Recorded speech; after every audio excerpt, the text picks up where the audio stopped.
The council chamber was a masterpiece of alien architecture, a vast hall of glass and gold, hanging in orbit above the capital world of Sirius Prime. From its windows, one could see the swirl of the galaxy, stars burning in the dark, fleets gliding like silver insects. It was a place meant to inspire awe. But today, it was a place of judgment. At the center stood the human ambassador, Commander Elias Ward, tall, calm, and strangely quiet. Around him, a ring of alien delegates whispered and hissed in their strange languages. Some looked nervous, most looked smug. The Chancellor of the Council, a tall insectoid from the Veskar Dominion, clicked its mandibles and spoke in the official tongue. Humanity, it said, has been found in violation of Article 7, unauthorized expansion. You have established colonies beyond the agreed borders. You have deployed armed patrols into neutral space. You have ignored multiple council directives. Elias didn't argue. He just stood there, face unreadable, hands clasped behind his back. The Chancellor continued, voice rising. The Council therefore decrees the resolution of containment. Humanity will withdraw from all extraterritorial operations. No new colonies will be permitted. All human ships must remain within Sol jurisdiction. This decision is final. The chamber erupted in approving noise, wings fluttering, fins vibrating, tentacles waving in approval. For a long time, Elias said nothing. Then quietly he smiled. "You've made your decision," he said. His voice was steady, but there was something under it, a tone that made even the Veskar pause. "We understand." The Chancellor tilted its head. "You understand?" "Yes," Elias said, his blue eyes calm. "The Council no longer requires humanity's presence in galactic affairs. We'll honor that." He turned to leave. No protests, no speeches, just a nod and a final glance around the chamber. But that glance was not one of defeat. It was one of farewell. When the humans left the chamber, a strange unease lingered behind them. The Council had won, hadn't it? They had contained the unpredictable species, the loud, reckless, emotional humans who argued too much and fought too hard. They were always meddling, helping frontier worlds, defending weaker species, starting projects without permission. Now, finally, they'd be quiet. The delegates congratulated themselves. For the first time in centuries, the galaxy would be peaceful, orderly, civilized. But in the quiet corners of the hall, a few whispered doubts began to form. "Who will maintain the hyperspace gates?" asked one minor delegate. "Those were human systems." "Their engineers trained ours," another replied. "We'll manage." But they didn't sound sure. Back on Earth, the withdrawal began without speeches or protests. Human ships returned home, one by one. Outposts shut down. Trade routes fell silent. The great exploration fleets, which had once stretched across the spiral arms, went dark. No one resisted the Council. No one fired a shot. They simply stopped. Factories on Mars closed their gates. The great orbital docks above Luna went still. Merchant convoys disappeared into jump space and did not return. Across alien worlds, the absence of humans was felt like a missing heartbeat. Stations that had once relied on Terran engineers began to fail. Engines sputtered. Medical shipments never arrived. Colonies once defended by human fleets stood unguarded. Still, the Council celebrated. "Good riddance," said one delegate. "Let them sulk in their little solar system." "They were too volatile," said another. "We'll replace them easily." But the replacements never came. Weeks passed, then months. Without human support, cracks began to appear in the great galactic network. Energy reactors built with Terran components began to malfunction. Jump gates flickered in and out of sync. And through it all, the humans said nothing. No protests, no complaints, not even a message.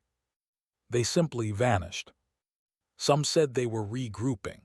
Others said they were dying. A few whispered something more dangerous, that humanity was preparing for something none of them could imagine. The council dismissed such rumors. Humans are a primitive species, they said. They depend on us, not the other way around. But one by one, their own systems began to fail. 6 months after the resolution, the first real panic began. A transport hub on Veskar Prime collapsed after its gravity stabilizers overloaded. The system was designed by humans, maintained by them too. No one else could make it work. 50,000 civilians died in the implosion. 2 weeks later, a border fleet lost contact when its energy cells detonated mid-jump. Same reason, same design. By the end of the year, 3 council sectors were in chaos. And for the first time, the word mistake appeared in council records. Meanwhile, deep in the Sol system, the humans rebuilt in silence. Factories roared back to life. Old ships, once retired, were stripped, reforged, and reborn. The stars above Mars were crowded with new constructions, black and gleaming like obsidian blades. The Council's spies tried to investigate, but every drone, every probe, every transmission they sent toward Earth vanished. No response. No trace. Just static. Back in the council chamber, panic finally took root. "How can they do this?" one delegate hissed. "They're violating isolation orders," another shouted. "They've cut us off from half our systems." The chancellor, once so proud, now trembled with frustration. "Contact them," it ordered. "We must re-establish communication. Tell them the council demands cooperation." But when the message reached Saul, there was only silence. No acknowledgement, no reply. Just the void. And for the first time in galactic history, the Council, the most powerful institution in the known universe, began to feel fear. Because somewhere in that silence, humanity was moving. And no one knew in which direction. The galaxy was old, older than any human could truly understand.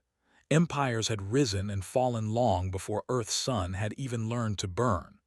Across the stars, countless species lived under the rule of the Galactic Concord, an ancient council that claimed to keep peace through fear and control. War was nothing new to them. They had seen it all: planets burned, civilizations wiped clean, rebellions crushed before they had even begun. To the Conquered, life was just a game of power and numbers. There was always another species climbing out of its home world, screaming about freedom and hope. And there was always someone older, colder, and stronger waiting to remind them of their place. When the humans appeared, the Conquered barely noticed. They were young, loud, emotional, and absurdly reckless. They built ships from scrap and flew them into the void like children playing with fire. Their broadcasts flooded the stars: music, laughter, arguments, and 1,000 languages. To the Conquered, humans were a curiosity at best, a nuisance at worst. The Vrath Dominion was the first to take offense. To the Vrath, order was everything. They were tall, scaled beings with faces that looked carved from stone and hearts that beat only for conquest. They had crushed entire star systems for less than an insult. So when a human exploratory ship accidentally crossed into their claimed space, unannounced, unarmed, and broadcasting a Beatles song at full volume, the Vrath saw it not as a mistake, but as mockery. Admiral Threx of the Dominion watched the human transmission from his warship's command deck. The humans laughed, smiled, and waved at the camera as their ship drifted close to the forbidden border. They had no shields, no weapons, just curiosity. "Primitive," Threx spat. His jaw clicked like snapping bones. "Ignorant creatures, end them." The order was simple, cold, routine. A single orbital strike, one shot, and the human ship became nothing but dust and echoes. The Vrath recorded it, of course, a warning to others. And when Earth received that footage, everything changed.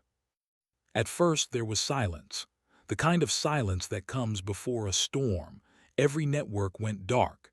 Every government, every colony, every outpost, all eyes turned to the screen. There it was, a peaceful crew vaporized in an instant. No warning, no chance.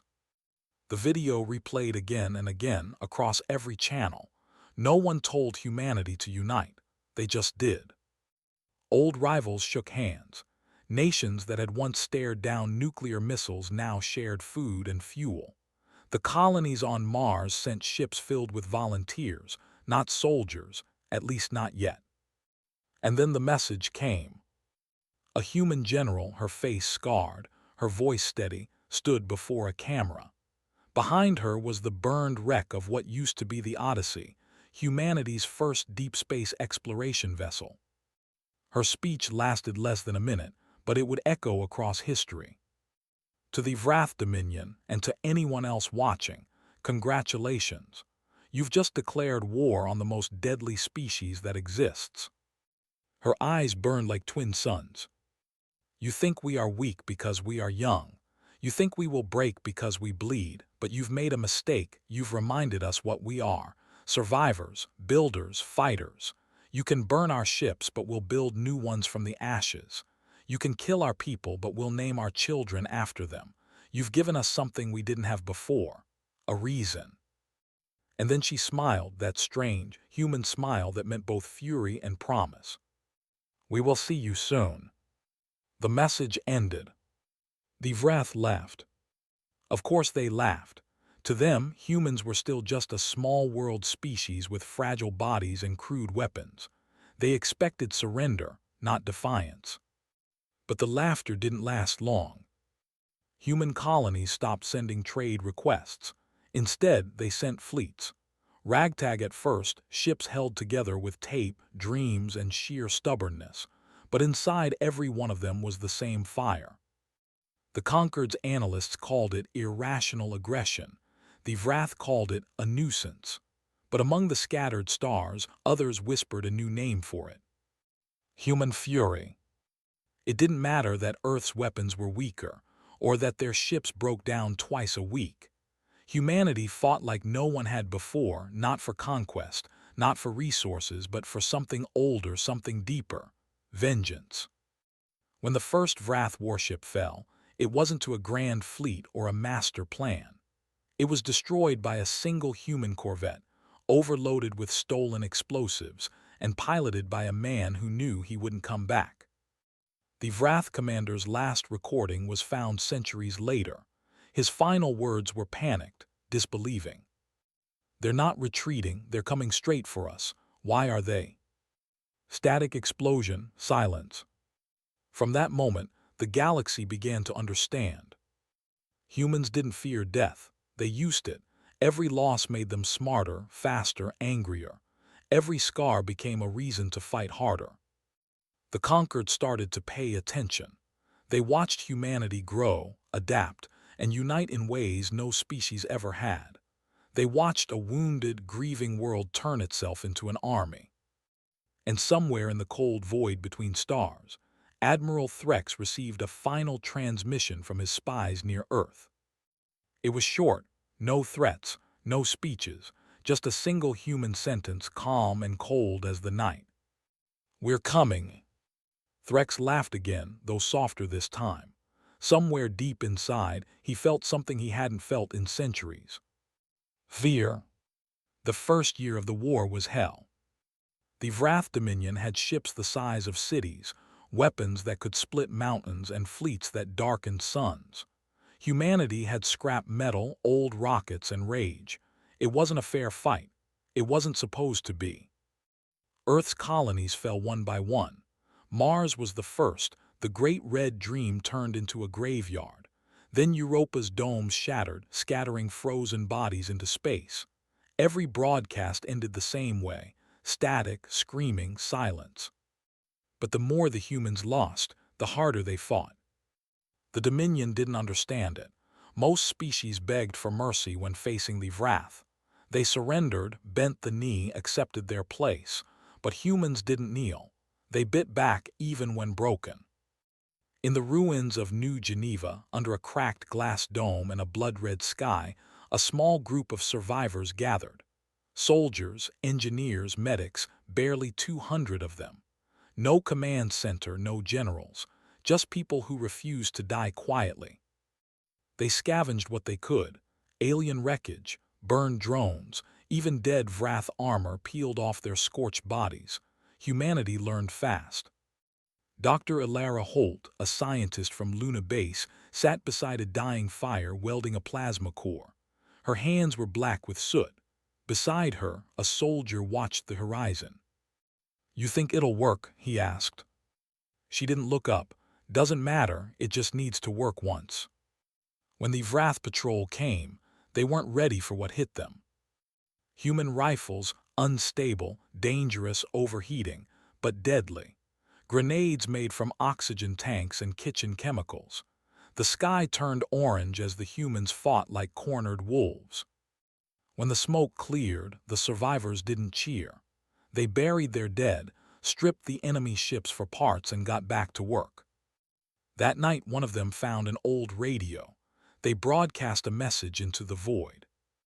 "New Geneva still stands. Come and get us." It wasn't bravado, it was a dare. News of the battle spread fast, not through official channels, but through whispers, hacked transmissions, and word of mouth. Every miner on Ceres, every technician on Titan, every pilot on the broken ships orbiting Earth heard the same story. Humans fought back and won. For the first time, the Dominion's fleets hesitated. For the first time, humanity had hope. They didn't have fleets, but they had fury. They didn't have discipline, but they had imagination. And that was far worse. Soon, the colonies began building again, not cities this time, but weapons. The engineers of Mars, survivors of the Red Storms, invented a railgun made from mining drills and repurposed asteroid engines. It fired chunks of metal at near light speed. They named it the Hammer. On Earth, old shipyards in the Pacific began producing warships again, using blueprints drawn on scraps of paper, built from scavenged steel. The ships weren't pretty. They weren't even consistent, but they worked. The first fleet to fly under the new banner wasn't made by a government. It was made by humanity itself. Farmers, hackers, veterans, and dreamers, all under a single symbol, the broken circle representing Earth cracked but never destroyed.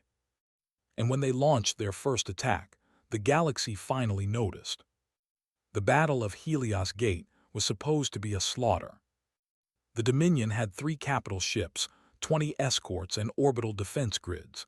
The humans had 6 corvettes, half of them barely spaceworthy, and 1 refitted cargo hauler armed with stolen alien cannons. It should have been over in minutes. But it was. The humans came in quiet, using debris fields to mask their approach. They turned off their heat signatures, flying dead until the last second. And when the Vrath realized what was happening, it was too late. The hauler, the Independence, slammed straight into the command ship's shield. Not firing, not retreating, ramming. The explosion lit up the system like a second sun. When the debris cleared, the Vrath flagship was gone. A single human transmission echoed through the system. "We don't need mercy, we need targets." The galaxy laughed again, nervous laughter this time. The conquered called them reckless. The Dominion called them mad. But deep down, every alien captain who saw those recordings felt the same cold chill. These humans aren't fighting to win. They're fighting to make sure you lose. Months passed. The war spread like wildfire. Human colonies turned into fortresses. Space stations became traps. Even civilian ships carried hidden cannons. The Dominion's fleet commanders began requesting retreat permissions. "It's not worth the losses," they said. "They fight like they want to die." The conquered tried to reason with humanity, to offer peace terms. Earth didn't answer. They were too busy building. Admiral Threx watched from his flagship as reports poured in: outposts destroyed, convoys ambushed, supply chains burned. Each time the same signature was left behind: a human skull, painted in red, with the words burned beside it, "We remember." He couldn't understand it. The humans had no hive mind, no grand strategy, no superweapons, just chaos, pure, burning chaos. And somehow it was working. His aide approached, trembling. "Admiral, they've taken another station near the outer rim." Threx's claws tapped against the floor. "How many of them?" "Unknown, sir, but we intercepted a message from their leader." The admiral turned slowly. "Play it." The screen flickered. Static, then a woman's voice, the same one from that first declaration. "You took our colonies, you burned our skis, now we're taking the stars. Welcome to the fire you started." Then silence. Threx's jaw tightened. For the first time in his long, victorious life, he realized something that made his blood run cold. He hadn't crushed an enemy. He had created one. It began with whispers. In the cold silence between the stars, the Wrath patrol ships started to vanish. Entire squadrons went dark without a trace. No distress signals, no wreckage, just silence. The Dominion called it technical failure. The Conquered called it piracy. The humans called it justice. For months, no one knew what was happening. Then came the recordings. Grainy footage, static-filled comms, alien captains screaming as something hit them from the dark, ships that weren't supposed to exist, vessels made of mismatched hulls and human fury. They struck like ghosts, fast and brutal. Then they disappeared again, leaving only wrecks and a single message broadcast across open channels. "We are the dead who didn't stay dead. Remember us." The galaxy started calling them the Ghost Fleets. The first of them was built in secret, a handful of humans working out of an abandoned asteroid mining station in the belt. They had no command, no permission, just a goal: hit back harder. Their leader was Captain Aaron Vale, a man once thought dead in the Battle of Mars orbit. He wasn't military anymore. He was something else, the kind of man who looked death in the eye and decided to punch it. His ship, the UHS Widowmaker, wasn't pretty. Its hull was patchwork, a Frankenstein creation of human and alien parts, streaked with burn marks and covered in hand-painted words: "Never again." "Engines ready," said his pilot, a young woman with oil on her face and a grin that didn't belong in a war. "Then let's haunt them," Vale said quietly. The Wrath destroyer Zeroth's Fang was on routine patrol near the outer rim. The captain yawned in his command chair, half asleep. His scanners showed nothing, just the emptiness of space. Then something flickered, a faint blip on radar, gone a second later, then another, closer. "Phantom signals," the sensor tech muttered, "probably static." The captain didn't get the chance to reply. The Widowmaker came out of the dark like a blade. Engines cold, weapons hot. Its first shot tore straight through the destroyer's side. Before the Wrath could raise shields, 3 more human ships decloaked around them, smaller craft, jury-rigged fighters painted black and silent as death. "Who are you?" the alien captain roared over open comms. The reply came from Vale himself, voice steady, calm. "The people you killed." Then the human fleet opened fire. The battle lasted 9 minutes. The wreckage drifted for weeks. When a Wrath recovery team arrived later, they found the destroyed destroyer with its hull carved by plasma burns, and written across its side, in scorched human letters: "New Geneva sends its regards." The message spread faster than the fire. Across the galaxy, the story of the Ghost Fleets became legend. Every Wrath ship that went missing made the myth stronger. Some said the humans had developed cloaking technology. Others said they were possessed, risen from their own ashes. The truth was simpler. Humanity had learned the oldest rule of war: if you can't outgun the enemy, outthink them. They didn't need big ships anymore. They just needed small ones that could disappear, strike, and vanish again. And they didn't need orders. They only needed each other. In the war room of the Wrath Dominion, Admiral Threx watched the reports pile up. 30 ships gone, then 50, then 100. Every log told the same story: Unidentified human fleets, impossible tactics, no survivors. How, one of his officers demanded, they shouldn't have this technology. Threx's eyes narrowed. They just don't care if they survive. The room fell silent. Threx leaned forward, claws tapping the table. They've stopped fighting for victory. They're fighting for vengeance. That's worse. He wasn't wrong. Out in the belt, Captain Vale stared at the stars from his bridge window.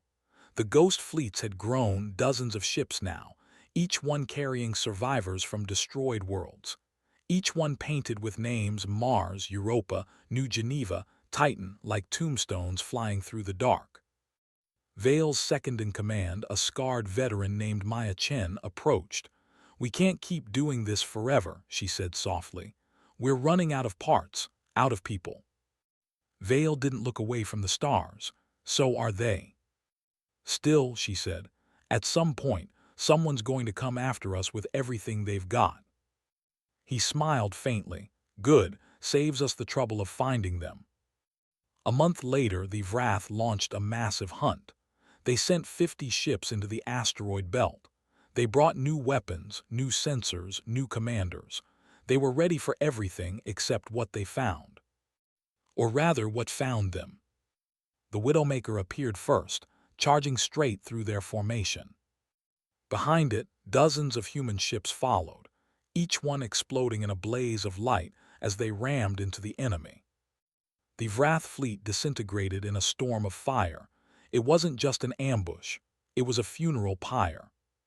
The last thing their black boxes recorded was a human voice over open comms. "You wanted ghosts, you got them." When the news reached the conquered, panic rippled through their council chambers. The humans had no central government, no leader, no flag, and yet, somehow, their war had become organized chaos. The conquered tried to send envoys, tried to reason. None returned. The Dominion wanted to retaliate, but they didn't know where to strike.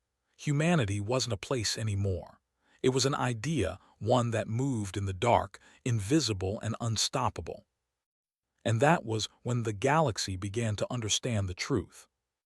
You can't fight what doesn't fear you. You can't destroy what refuses to die. And the humans, they were no longer fighting for survival. They were fighting to make sure the Wrath never forgot what they had done. The Dominion was bleeding. Their proud fleets, once the terror of the galaxy, were now ghosts of their former strength. Trade routes were burning. Worlds were in chaos. And every time they thought they had destroyed the last human, more appeared from the dark, from the dust, from nowhere. The ghost fleets had changed everything. At first, the Wrath thought they were fighting pirates, then terrorists, but by the third year it became clear they were fighting an idea. Humanity had become something larger than any army. Every human who survived the war became a soldier. Every child was taught how to fight, how to rebuild, how to endure. The Wrath had wanted obedience. They created monsters instead. On the planet Thalvor, the Dominion made their stand. It was a fortress world, armed to the teeth, with 3 planetary shields, orbital cannons, and an entire armada guarding the skies.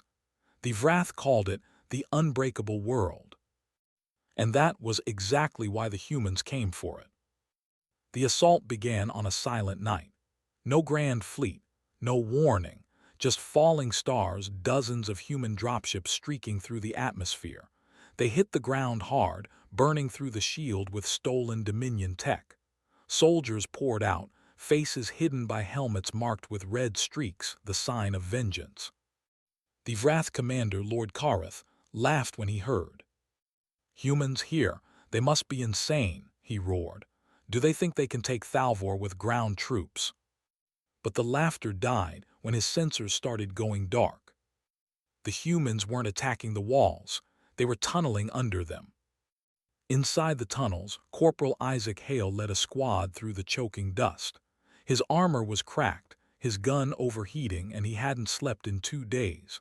But his voice stayed calm. "Keep moving," he said. "They think we're desperate, let's prove them right." One of his soldiers coughed. "Sir, this is suicide." Hale grinned through the dirt on his face. "Probably. Let's make it worth it." They reached the power core that fed the planetary shield, a humming giant machine pulsing with alien energy. Hale's team had exactly one chance. They wired the stolen explosives, set the timer, and ran like hell. When the explosion hit, it was like the planet itself screamed. The shield collapsed and the skis opened to fire. Human ships descended through the breach like a storm. The unbreakable world was broken. Admiral Threx watched the battle feed in disbelief. One of the strongest worlds in the Dominion, gone in hours. The humans had taken it by fighting like no other species dared, not to win, but to hurt. He turned to his aide. "How many civilians?" 3 million, sir." Threx's claws scraped against the floor. "They didn't even target them." The aide looked pale. "No, sir, they evacuated them. The humans sent transports. They saved them." Threx froze. "They what?" "They're saying it's not revenge anymore. It's punishment."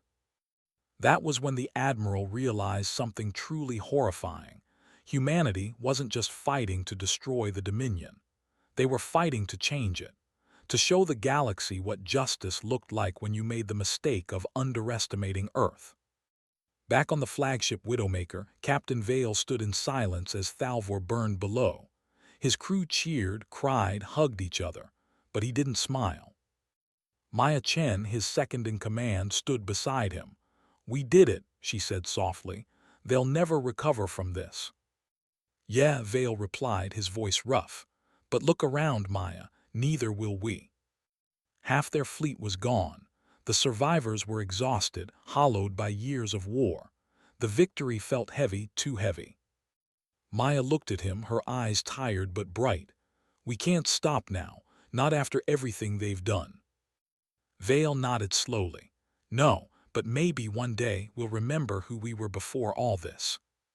Outside, the stars looked closer than ever, cold, watching, waiting. The Dominion tried to strike back. Desperation made them reckless. They attacked human colonies, refugee camps, even supply lines.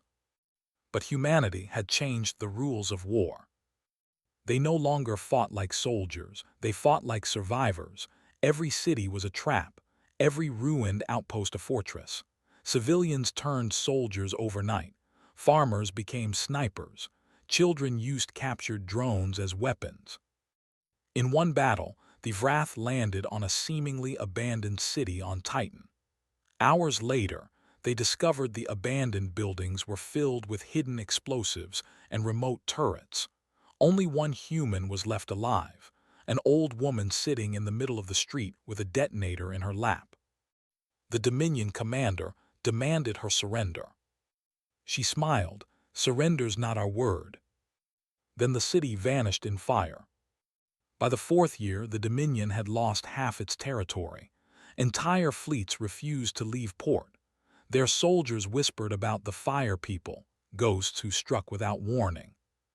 Even the conquered, once silent observers, began to question their own power. If humans could bring the Dominion to its knees in 4 years, what could they do to them? In his final report to the conquered, Admiral Threx's words were short, almost desperate. "We can't stop them. Every time we kill one, 10 more rise. Every world we take, they burn the sky to take it back. They don't care about death. They've turned it into a weapon. They call it humanity. We call it extinction." That night, Threx stood alone in his war chamber, staring at a hologram of Earth. He could see the scars, the cities still rebuilding, the fleets still forming, and yet something about that blue world terrified him. He finally understood what his ancestors had warned about long ago. Never start a war with a species that has nothing left to lose. He whispered to the empty room, voice trembling with something close to awe. "We thought they were fragile. We were wrong." The war had lasted 6 long years. 6 years of burning skis, shattered worlds, and endless loss. The Wrath Dominion, once the most feared empire in the galaxy, was breaking. Their fleets were scattered. Their worlds were crumbling. Their soldiers were afraid to even speak the word human. But Earth was breaking too. Billions were gone, cities lay in ruins. The oceans were filled with wreckage, yet humanity still stood bruised, bloodied, but unbroken. They had learned to fight in every way possible, with weapons, with machines, with their bare hands if they had to. And now something new was coming. It began in the orbital shipyards above the shattered moon of Luna. The fires from the last battle still burned when the engineers of Earth finished their greatest creation. It wasn't sleek, it wasn't beautiful, but it was terrifying. The UHS Retribution. 4 kilometers long, built from the wreckage of alien ships and powered by hybrid cores that no sane species would ever touch. Its engines roared like thunder. Its hull was scarred even before it launched, a ship not born from peace, but from pain. On its side, painted in white across black metal, were 5 words that summed up the entire war. "We're done running from you." When it launched, the whole planet shook. The Retribution was more than a ship. It was a message. It said, "We are still here." Captain Vale, the same man who had led the Ghost fleets, stood on its bridge as it rose into orbit. His once black uniform was faded, patched, and torn. His face was lined with exhaustion, but his eyes, those stubborn, fire-lit eyes, still burned bright. "All systems online," reported Maya Chen, now his first officer. "Weapons charged, reactors stable." Vale gave a small smile. "Stable's a nice surprise." "You think they'll come for us?" she asked. "They'll come," he said quietly. "They always do."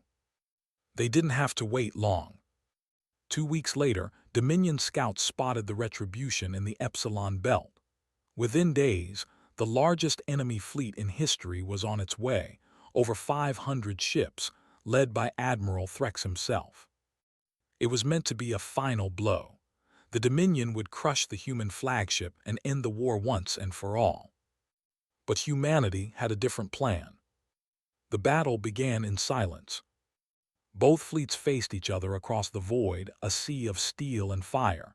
The Wrath ships gleamed with perfect precision. The human ships were dark, uneven, patched together. "Look at them," one Dominion officer sneered, "held together by scrap." Admiral Threx didn't answer. He had seen too many scraps turn into nightmares. Then, without warning, the Retribution fired. The soundless explosion rippled across space like a supernova. Its main cannon, a weapon built from 3 stolen Wrath cores, fired a beam so powerful it cracked the shields of the lead cruiser in half. The ship disintegrated instantly, its light reflecting off the dark hull of the human dreadnought.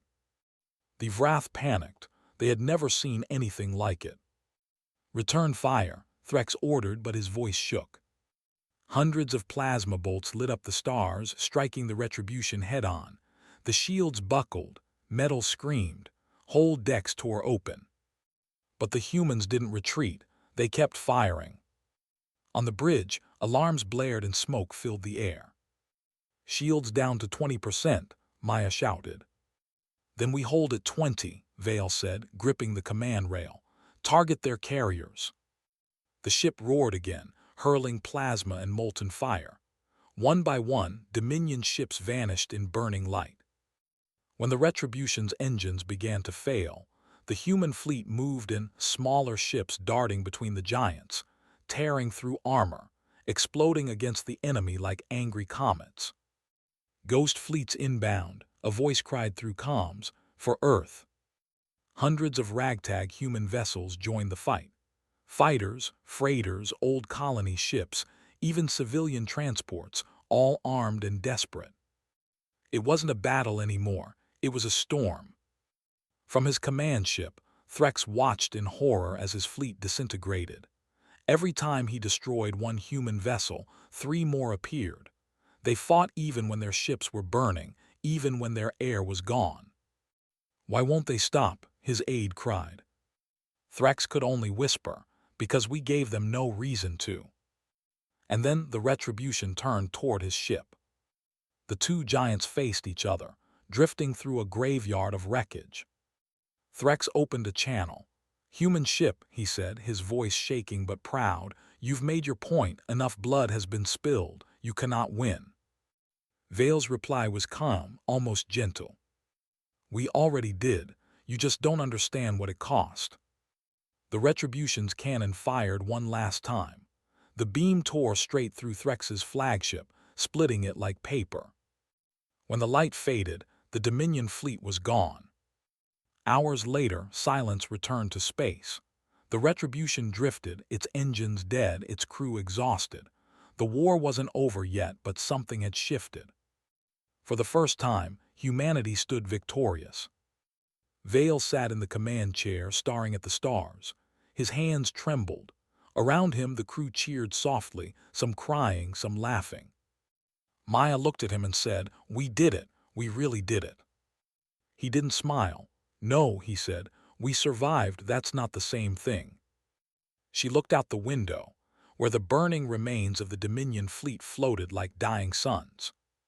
"Maybe survival's enough," she whispered. He nodded slowly, "for now." When the message reached the rest of the galaxy, it sent shockwaves. One human ship, one, had shattered the greatest armada ever assembled. And the words painted on its side echoed louder than any explosion. "We're done running." The galaxy realized what the Vrath had learned too late. Humanity wasn't just a species anymore. They were a storm.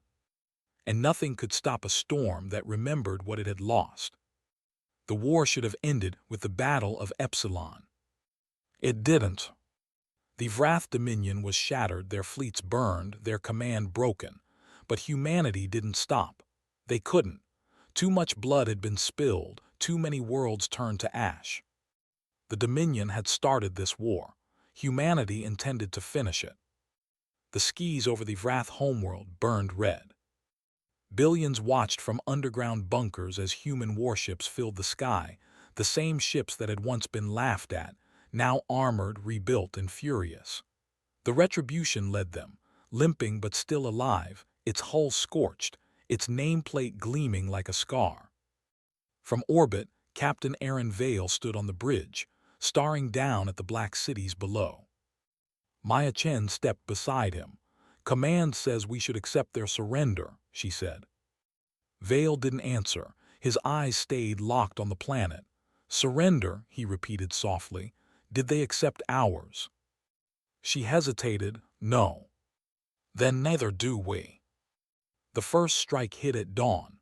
Orbital cannons unleashed beams that lit up the atmosphere. The Vrath defense grid tried to respond, but their weapons were out of sync, their fleets in disarray. For every shot they fired, 10 came back. The Dominion's last stronghold, the citadel of Threx, stood in the heart of their capital. A fortress made of obsidian and alloy, built to withstand every known weapon in the galaxy. But it had never been tested by humans. The human ground assault began within the hour. Thousands of soldiers landed through the burning skies. Some were veterans, some barely old enough to shave, but every one of them carried the same words carved into their armor. "Remember Earth." The fighting was brutal. The Vrath were desperate, cornered animals with nowhere left to run. Streets turned into war zones. The smell of fire and metal filled the air. Corporal Isaac Hale, now a legend among the troops, led his unit through the ruins. "Push forward," he yelled, ducking under enemy fire. "Don't stop until we reach the citadel." A young soldier stumbled beside him, bleeding. "Sir, they're falling back." Hale looked ahead, watching the Vrath retreat into the distance. He knew what it meant. "They're not retreating," he said grimly. "They're leading us in." Moments later, the ground erupted beneath them. Explosions tore through the street, sending men and debris flying. Hale hit the ground hard, ears ringing. But when the dust settled, he dragged himself up and kept moving. Because that was what humans did. They got up. Always. In orbit, Admiral Threx watched the destruction unfold from his last command bunker. His empire, The mighty Dominion was dying. Worlds he had ruled for centuries were gone. Fleets he had commanded were now debris. And it had all started with one mistake. He turned to his second-in-command. "Prepare the surrender codes," he said bitterly. The younger officer looked at him in shock. "Sir, we can still." Threx slammed his clawed hand on the console. "We've already lost. You don't fight ghosts. You don't fight them." He turned back to the viewport, watching the human ships blot out the stars. "They were supposed to be nothing," he whispered. "Just another primitive race."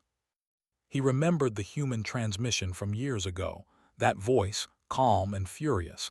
"Congratulations. You've just declared war on the most deadly species that exists." He finally understood. Back on the surface, the citadel of Threx fell. Hale's unit broke through the gates after 12 hours of fighting. The black walls crumbled under human artillery. Inside, Vrath's soldiers threw down their weapons, their courage gone. One of them, a young Vrath officer, fell to his knees in front of Hale. "Please," he begged, voice shaking. "No more, we surrender." Hale lowered his rifle. His face was tired, dirty, human. "Tell your people," he said quietly, "this is what happens when you think we're weak." Then he turned and walked away. When the Dominion's capital fell, the entire galaxy went silent. The humans didn't celebrate. There were no parades, no cheers, no victory songs, just quiet. Too many had died to feel joy. Captain Vale sent a final transmission to the conquered, the ancient council that had once watched in silence as Earth burned. His voice was steady, but there was no warmth in it. "The war is over. The Dominion has fallen. We don't want your applause. We don't want your pity. But if any of you think to raise a hand against humanity, again, remember this day. Remember what it cost. We're not your enemies unless you make us one." The message spread faster than any weapon. Across the stars, every empire listened, and not one dared to reply. On the surface of the ruined Vrath world, the fires finally began to die. Hale and his soldiers stood among the ashes, staring at the horizon. The sun rose weakly through the smoke, the first dawn in years without fear. Maya Chen's voice came through the comms. "The Dominion is gone," she said softly. "It's really over." Vale closed his eyes, leaning against the broken rail of his bridge. "No," he whispered. "It'll never be over, but maybe it's enough." Admiral Threx was captured hours later. As human soldiers led him through the ruins of his own city, he looked at them, small, fragile, wounded, and felt something strange. Not hatred, not fear. Respect. He turned to the soldier walking beside him. "Tell your leaders," he said quietly, "we were fools." The soldier frowned. "Why?" Threx looked up at the burning sky. "Because we thought we were fighting humans," he said. "But what we really fought was humanity." The war was over. The Dominion was gone. And the galaxy would never forget the lesson writ in fire and blood. You can conquer planets, you can erase civilizations, but you can never break the species that refuses to die. The war was over. After 7 years of blood and fire, silence finally returned to the stars. The Vrath Dominion, once feared across the galaxy, was gone. Its fleets lay scattered, its worlds in ruin. The smoke of war drifted through the void like the ghosts of the fallen. But victory did not feel like triumph. Earth had survived, yes. Humanity had won, yes. But the cost was written on every face, in every scar, in every empty home. The survivors did not cheer, they rebuilt. The Retribution, the great dreadnought that had ended the war, floated quietly in orbit above the now lifeless Vrath world.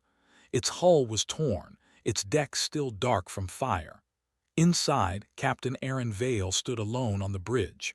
The lights were dim. The crew had been sent home, but he remained. He stared out at the stars, the same stars that had once felt so full of hope, now cold and distant. When Maya Chen entered, she didn't salute. She just stood beside him, silent for a long moment. "They say the conquered wants to talk," she said softly. Vale gave a small laugh, one without humor.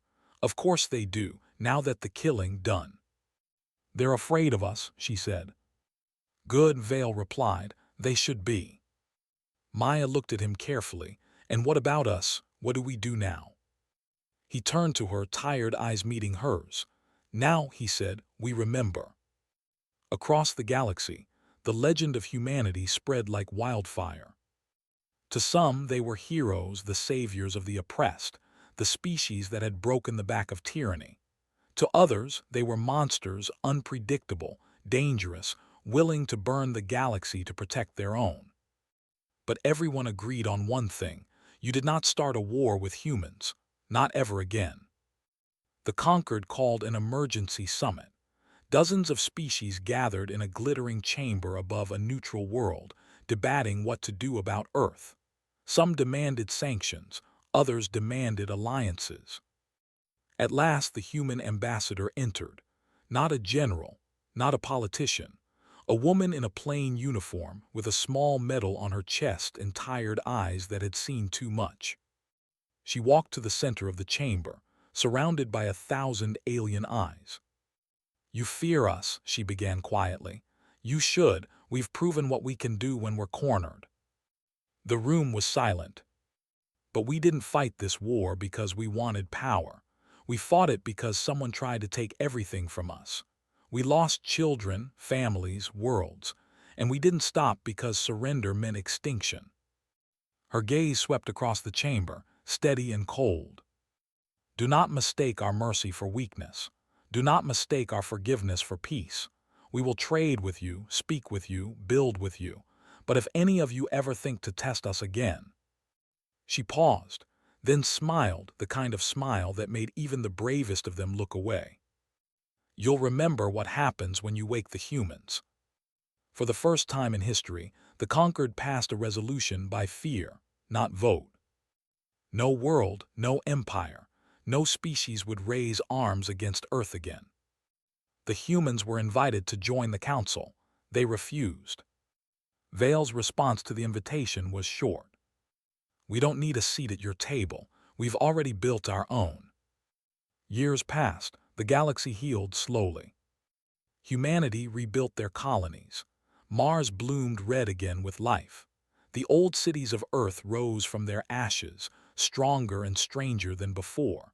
Children grew up not under fear, but under stars reclaimed by human hands.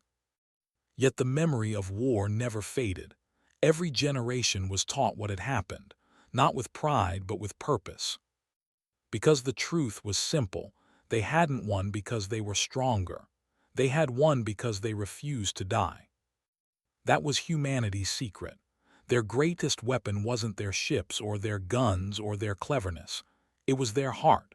The stubborn, impossible will that said, "You may kill us, but you will never break us." On a quiet day years later, Captain Vale finally returned to Earth. The war memorial stretched for miles, names carved into walls of silver, shining under the sun.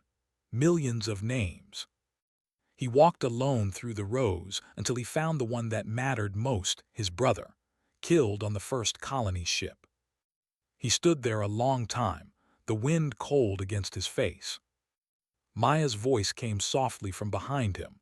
"They're saying your name in the conquered now," she said, "calling you a hero." He smiled faintly. "Heroes are for people who had a choice." She stepped beside him. "Would you do it again, if you had to?" Vale looked up at the sky, where the first human-built starships shimmered like silver specks in the distance. "Yes," he said quietly, "because that's who we are." In a distant sector, a group of young alien officers studied the war. Their instructor, an old Vrath veteran, watched them carefully. One student raised a trembling claw. "Instructor," he asked, "is it true that humans fight until there is nothing left?" The old veteran's eyes darkened. "No," he said softly, "they fight until you are nothing left." The class fell silent. That night across 1,000 worlds, the same story was told in whispers. of the small blue planet that had defied extinction, of the ghosts who had turned vengeance into legend, of the words that had changed the galaxy forever. "Congratulations," the humans had said. "You've just declared war on the most deadly species that exists." And now, even centuries later, those words remained carved into history, a warning, a promise, and a truth no one would ever forget. Because humanity had not just survived the fire. They became it.